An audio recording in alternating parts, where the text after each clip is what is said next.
আসসালামু আলাইকুম ওয়া প্রিয় দর্শক এবং শ্রোতা মণ্ডলী, স্বাগত জানাচ্ছি আমার কথা শুনবার জন্যে। আমাদের সমাজে নতুন করে একটা ফিসফাস চারদিকে হচ্ছে। সেটা কি? সেটা হচ্ছে, আমরা জানি সেনাবাহিনী বাংলাদেশে এখন ক্ষমতার বড় একটা পার্ট তারা কন্ট্রোল করে, এবং তারা থাকাতে ডক্টর ইউনূস সরকার মোটামুটি তাদের কিছু কার্যক্রম ভালোভাবে পরিচালনা করতে পারছে। আইন শৃঙ্খলা পরিস্থিতি মোটামুটি একটু নিয়ন্ত্রণে আছে।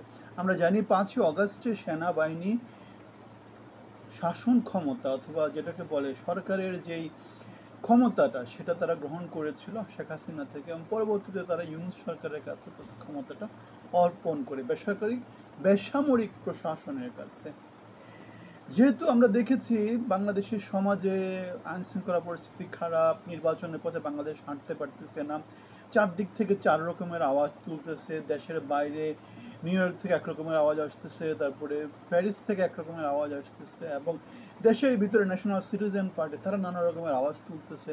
কখনো 5 বছরের কথা বলছে, কখনো 10 বছরের কথা বলছে, কখনো জাতীয় সরকারের কথা বলছে। অন্যদিকে বিএনপি এবং বাংলাদেশ সেনাবাহিনী তারা চাচ্ছে খুব দ্রুত নির্বাচনের দিকে যেতে, এবং তারা বলছে যে দেশে যে অস্থিতিশীল পরিস্থিতি তৈরি হচ্ছে সেটা আলটিমেটলি দেশকে কী করবে, দেশকে এবং দেশের সার্বভৌমত্বকে বিপন্ন করবে। এই অবস্থায় বাংলাদেশ সেনাবাহিনী যেহেতু ক্ষমতার বড় একটা অংশী, তারা যেহেতু ক্ষমতার বড় একটা স্টেক হোল্ডার, সুতরাং তাদের চাওয়া অনুসারে বাংলাদেশের সমাজে প্রতিফলিত হওয়া উচিত। তাদের চাওয়াটা, বিএনপির চাওয়াটা সমাজে প্রতিফলিত হওয়া উচিত। অল্প কিছু কি বলবো, সমন্বয়ক, অল্প কিছু বিপদগামী লোকজনের নানা রকমের যে ইস্যুগুলা, সেগুলো বাংলাদেশের সমাজে প্রতিফলিত হলে বাংলাদেশের সার্বভৌমত্ব, বাংলাদেশের স্বাধীনতা, বাংলাদেশের যে স্বকীয়তা, বাংলাদেশের যে নিজস্বতা, সেটা দিন দিন বাংলাদেশ থেকে হারিয়ে যাবে। গত 7 মাসে যে অস্থিতিশীল পরিস্থিতি, সেটা আমাদেরকে সেটাই ইঙ্গিত করে। এই অবস্থায় সেনাপ্রধান আমাদেরকে যা বলেছিলেন, অনেক দিন ধরেই তো সেনাপ্রধানের নানা রকমের বয়ান আমাদের সামনে চলে আসছে। সেনাপ্রধানকে আমি আমাদের হিরো হিসেবে ট্রিট করতে চাই, যেহেতু 5ই অগাস্টে তিনি ক্ষমতা বেসামরিক প্রশাসনের কাছে যেহেতু হস্তান্তর করেছিলেন, এবং তিনি যেহেতু জাতিকে দিক নির্দেশনা দিয়েছিলেন, তারা যেহেতু ক্ষমতার লোভ নাই, সুতরাং সব দিক বিবেচনা তাকে আমরা ন্যাশনাল হিরো হিসেবে ট্রিট করতে চাই। এই অবস্থায় আমরা কি দেখতে পাই? আমরা দেখতে পাই যে বাংলাদেশের সমাজে অস্থিতিশীল পরিস্থিতি যারা তৈরি করছে, তাদেরকে শক্ত হাতে দমন করা উচিত। সেনাবাহিনীর প্যারালালি লোকজন দাঁড় করা আছে, যেমন কি হাসনাত এমন একটা আলোচনা চলে আসছে। যে লোক কেরিয়ার একজন সমর বিশেষজ্ঞ, যে লোক স্ট্র্যাটেজিস্ট, তার প্যারালালে দাঁড় করাচ্ছে একজন অগামগা ছগা লোকজনকে। সুতরাং এগুলা বাংলাদেশের সমাজে যে বিষম রকমের একটা কেওটিক সিচুয়েশনের মধ্য দিয়ে যাচ্ছে, তার একটা জ্বলন্ত প্রমাণ। এই অবস্থায় সেনা শাসনের পক্ষে বাংলাদেশের সুশীল সমাজের বড় একটা অংশ, এমনকি আমাদের মতো লোকজনও কঠোর হাসতে এই তো কোনো মবক্রেসিকে দমন করার পক্ষে মতামত দিচ্ছে।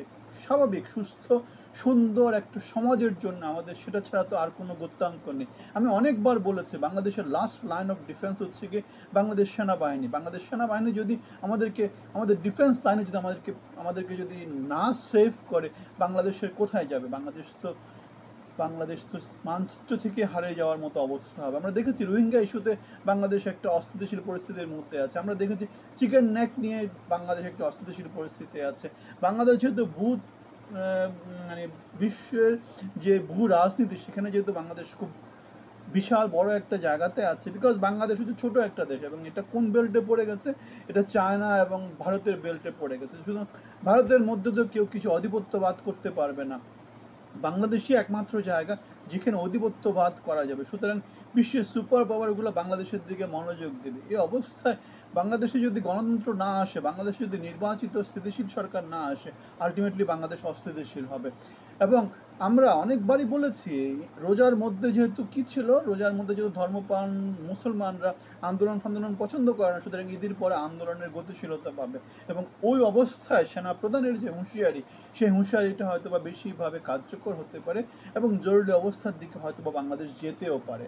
বাংলাদেশের সেনা শাসন চলছে, কিন্তু সেটা আরও বেশি করে প্রকট আকারে দেখা যেতে পারে। বিকজ নির্বাচনের পথে হাঁটতে হলে, গণতান্ত্রিক পথে উত্তরণ করতে হলে নির্বাচনের কথা বলতে হবে, গণতন্ত্রের কথা বলতে হবে। কিন্তু বাংলাদেশের সমাজে গণতন্ত্রের কথা বললেই কী হয়ে যায়, কিছু বিচ্ছিন্নতাবাদী লোকজন বাংলাদেশের যে সমস্ত লোক গণতন্ত্রের কথা বলে তাদের উপর ঝাঁপিয়ে পড়ে, আলটিমেটলি দেশে একটা অস্থিতিশীল পরিস্থিতি তারা জেনে শুনে বুঝে তৈরি করছে। ৩২ নম্বর ভেঙে দেয়া অথবা নানা জায়গাতে নানা রকমের মব তৈরি করে, এগুলো সব হচ্ছে অস্থিতিশীল বাংলাদেশ তৈরি করার পয়তারা। আপনার মতামত আমাদেরকে কমেন্টে জানাবেন এবং ভালো থাকবেন। ধন্যবাদ।